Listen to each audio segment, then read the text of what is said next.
এনরিকের চোটে রিয়ালে ভাগ্য বদলে যাচ্ছে গার্সিয়ার। মে মাসে লা লিগার ম্যাচে ডান পায়ের উরুতে চোট পেয়ে মাঠ ছেড়েছিলেন। সেই চোট কাটিয়ে এনরিক সদ্য শেষ হওয়া ক্লাব বিশ্বকাপ খেলতে যোগ দিয়েছিলেন দলের সঙ্গে। মাঠে না নামলেও আশায় ছিলেন নতুন মৌসুমের শুরু থেকে ফিট হয়ে ফিরবেন। তবে সেটা হচ্ছে না। আবারও নতুন করে চোটে পড়েছেন এই ব্রাজিলিয়ান স্ট্রাইকার।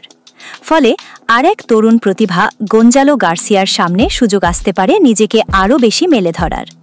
মঙ্গলবার মার্কা নিশ্চিত করেছে এনরিকের নতুন চোটের খবর। ফলে খুব শীঘ্রই মাঠে ফেরার সম্ভাবনা নেই তার।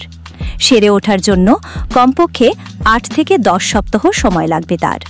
তাতে আগামী মাসে শুরু হতে যাওয়া নতুন মৌসুমের শুরুটা নিশ্চিতভাবেই মিস করতে যাচ্ছেন তিনি। তবে একদিক থেকে দেখলে এনরিকের এই চোট আশীর্বাদী হয়ে আসছে রিয়ালে একাডেমি স্ট্রাইকার গার্সিয়ার জন্য। ক্লাব বিশ্বকাপে সর্বোচ্চ গোল করা এই স্প্যানিয়ার্ড নতুন মৌসুমে রিয়ালের স্কোয়াডে থাকবেন কিনা তা নিয়ে এখন ধোঁয়াশা রয়ে গেছে। মাঝে গুঞ্জন ছিল স্কোয়াডে জায়গা পেলেও হয়তো সেভাবে সুযোগ মিলবে না তার।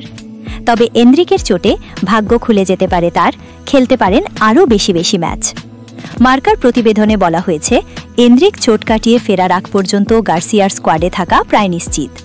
এছাড়া কোচ জাবি আলোনসোরও নাকি বেশ মনে ধরেছে গার্সিয়ার পারফরম্যান্স। আর তাই সব ঠিক থাকলে নতুন মৌসুমে এমবাপ্পে, ভিনিসিয়াসদের সঙ্গে জুটি বাঁধতে দেখা যাবে গার্সিয়াকে। আর চোটে পড়া এনরিদের দল ছাড়া নিয়েও চলছে গুঞ্জন।